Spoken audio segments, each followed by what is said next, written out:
जब सुने के होई भोजपुरी गाना बस बजे के चाही गाना।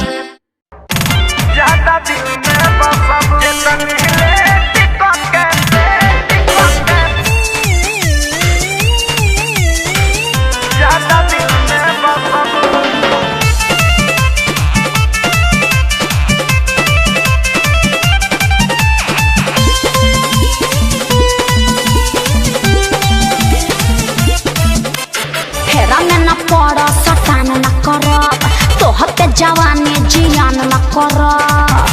अरे जान बाय धोके फेरा में न पर सटान न करब तोहते जवानी जियान न करब। पीछा न छोड़ा बिगोरी केतनो कीली कर जाने धसबू। पीछा न छोड़ा बिगोरी केतनो कीली कर जाने धसबू। जबरी बका तजे तनहिले ज्यादा दिल में बसबू। जेतन लेट के फसबू तने ज्यादा दिल में बसबू। तेज मत बना ज्यादा दिल में बसबू। ज्यादा दिल में बसबू।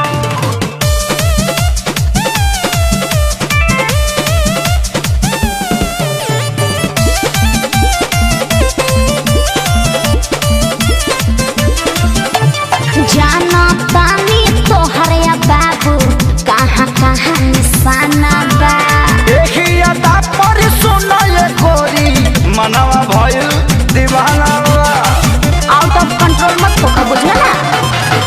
जाना तानी तोहरे बाबू कहाँ कहाँ निशाना बा। तहरा देखिया पर सुनो ये गोरी मनवा भइल दीवाना बा। अरे मीठी मीठी बात में फंसावना हमारा क्या पार्टी पढ़ावना।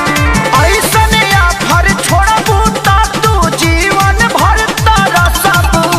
ना चाहिए तजे तनहिले टिका के फसबू तने ज्यादा दिल में बसबू। जेतन ले टिका के फसबू तने ज्यादा दिल में बसबू। अरे जाना अपन काम देखो। जेतन ले टिका के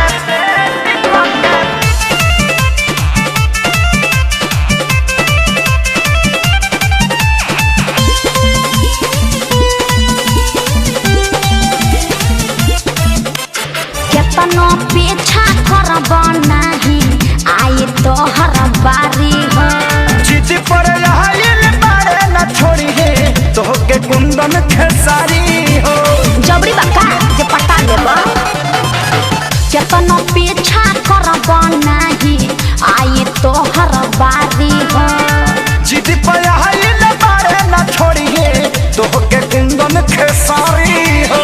इतना बोलल देख ठीक नहीं खे मानल उ दिन न जदी क नहीं खे। होए के पारी तोहरो जे तू प्यार तो हमरा हसबू। अरे हट ना जेतन ले टिका के फसबू तने ज्यादा दिल में बसबू। जेतन ले टिका के फसबू तने ज्यादा दिल में बसबू। ज्यादा मत बोलो ठीक ना।